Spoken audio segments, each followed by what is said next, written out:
Diputados locales pidieron fortalecer la ruta del RTP que atraviesa la demarcación con unidades exclusivas para mujeres. Veamos.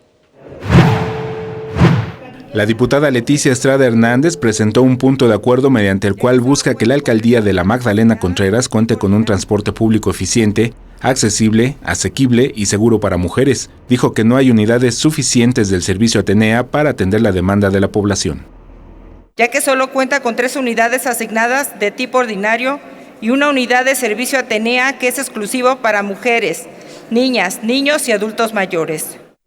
Ante el Pleno del Congreso de la Ciudad de México, la legisladora explicó que la alcaldía no se ha considerado en el esquema de movilidad y se han privilegiado zonas comercialmente más activas, olvidándose de la calidad de vida de los vecinos de la Magdalena Contreras. Sin embargo, la demarcación aún está al margen del transporte masivo. No cuenta con una estación de sistema de transporte colectivo metro, ni con un metrobús, un trolebús, ni con un tren ligero. Solo es recorrido por la ruta de la red de transporte de pasajeros de la ciudad.